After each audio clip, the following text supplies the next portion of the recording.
And I'm Ron James from Wine and Dine San Diego. I'm here with Martine San Ramon of Candelas. And, Thank you. and Renee, your assistant, and you're the sous chef at the restaurant? Yes, I'm one of the chefs at the restaurant. Okay, great. And you're going to cook us something with fish, it looks like. Yeah, of course. First, thank you for the invitation.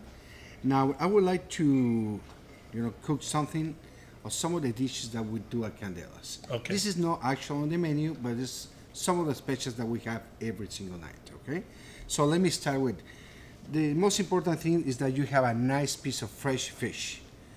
And what kind of fish is this? I have a Baja Corvin. A corbin? Corvina. It's Corvina. from Baja California. Okay. It has to be a little bit thick. So you're going to season it very fast with some salt and pepper. Then I would put a little bit of olive oil, just to give it some flavor. After putting the olive oil, we're gonna put some pico de gallo. As you can see, we got some jalapenos, onions, tomatoes, a little bit of cilantro.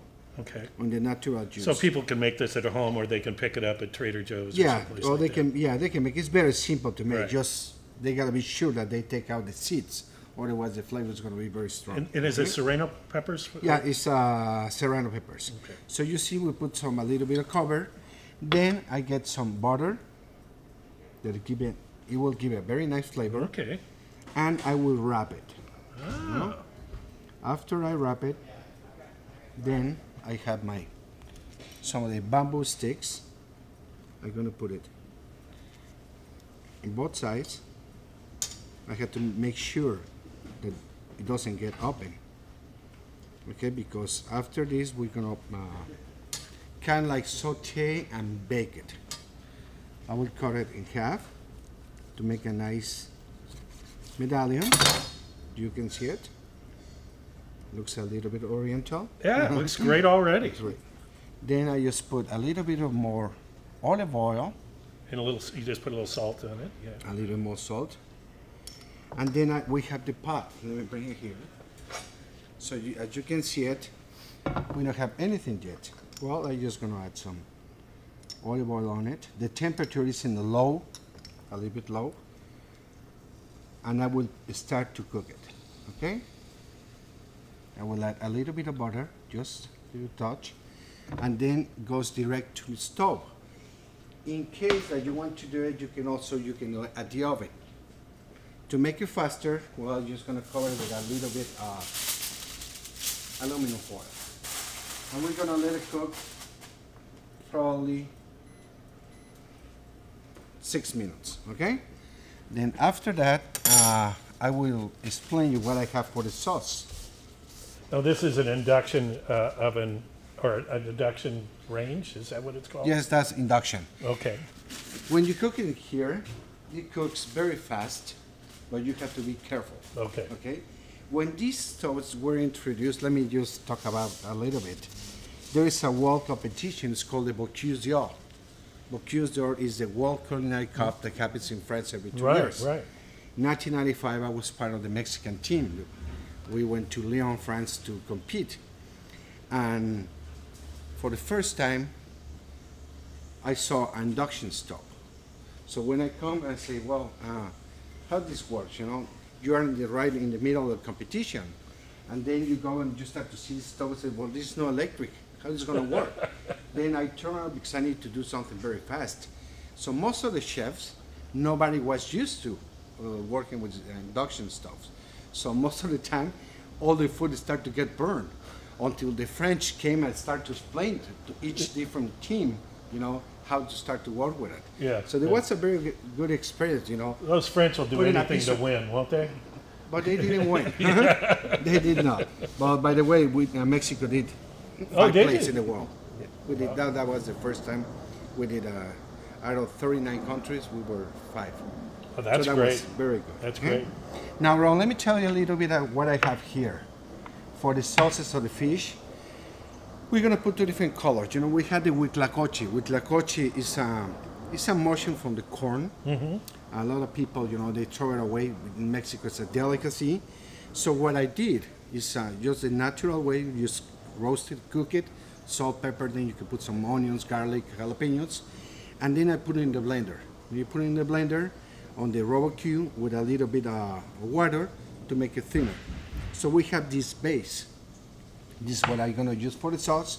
And then I got some parsley sauce. This one is with poached parsley, a little bit of cilantro, some onions, a little bit of garlic. You get it to poach, then you put it in the blender. You blend it very well, and then you just put it back in the pan, reduce it down, and finish with a little bit of cream. Is there an alternative to this that people? Oh yeah, can of use? course, yeah. The people like to use, they can do any kind of sauce, Okay. for this. In case they don't find it, also the zucchini flour, which is called flor de calabaza, is a good alternative. Well, anyway, you can do it with orange sauce or whatever you want. Okay. Okay. Great. Let's check the fish how it goes. Now it's time for me to turn it around. My tongue's here. You see it?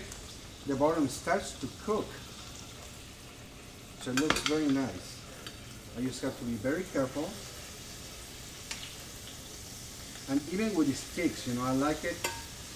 It will give a nice special presentation.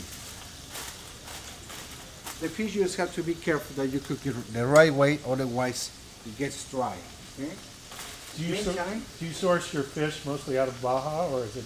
Oh no, we get locals, and I get some Baja. Okay. We use all kinds of different fish. Whatever's fresh. Yeah. Okay.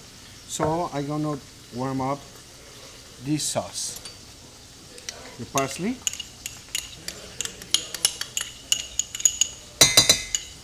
For the presentation. Ooh, that's starting to smell really good, isn't it? Oh yeah, this is a fantastic sauce.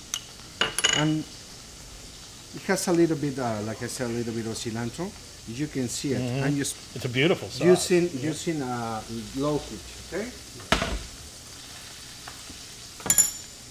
I'm just gonna add a little touch of heavy cream.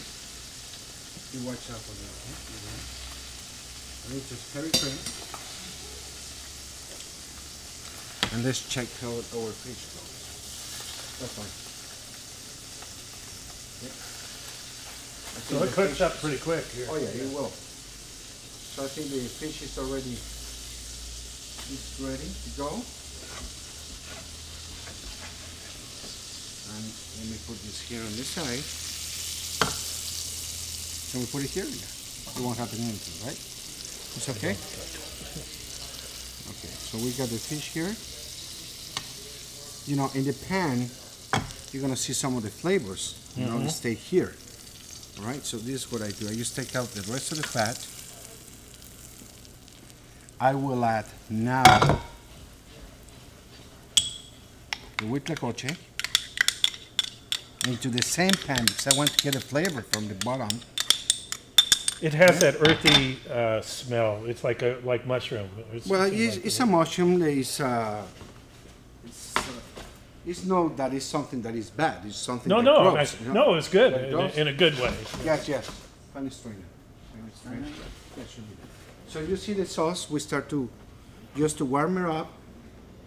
I will add some cream on it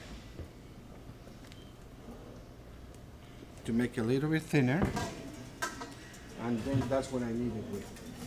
The funny strainer. I saw one there. Check the difference. We were at the Fixtures kitchen, and they have everything here. So I saw a strainer here. we're just looking for a strainer right now. Yes. I saw one. That's all right. We can cut this part. There you go. What was your question, Karen? You okay? Yeah. We now find a little container where I'm going to strain the sauce. Find something.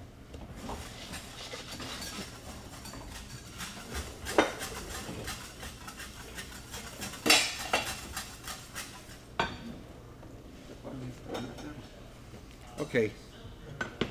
Renee? Now I will start to strain the sauce, the huitlacoche sauce.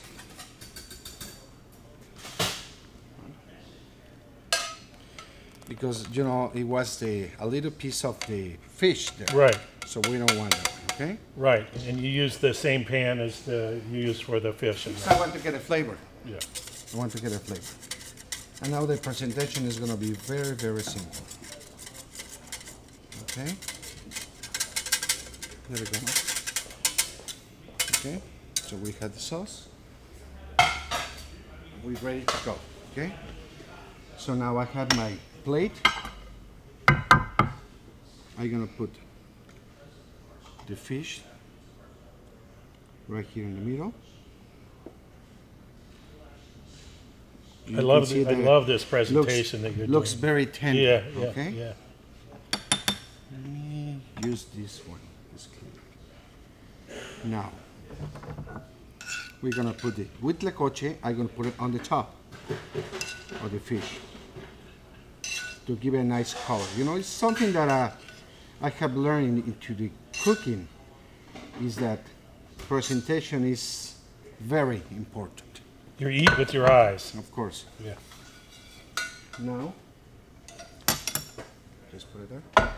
We have the parsley sauce. Beautiful. These colors are just remarkable together. Okay. Now we have to use the pico de gallo as well to give a nice presentation here. So we just put in something here. Is this something you're trained to do as far as plating? I've always wondered. Some chefs seem to be really masters at plating. Well, it's just experience, and you have to be creative. You know, if you are creative, then you can do whatever you want. But that's something that you develop. You know. And also you have to be spontaneous. Okay. You know, you have something. To try new things. Yeah, of course. Is this onion? Some tortilla. Tortillas, okay. Yeah, we have some tortillas. Little fried tortillas. And I'm just missing my olive oil. And that was fennel that you put on? Dill. Dill, okay. And now we're just going to give a nice looking touch here. And now you have something for the Cinco de Mayo. It's a nice, beautiful fish that I would say the people will love it. And what do we call this? What do you have a name for this dish? How do you want to call it? Well, let's call it Wine and Dine San Diego Cinco de Mayo Special. Beautiful. They can go on Saturday to Candelas and they can try the same dish. Martin, it's been a pleasure having you on the show, and this is a great dish. And Renee, thank you. Thank you very much. Thank you very much. Let's eat. All right. Thank you very much. Okay. Thank you. That's great.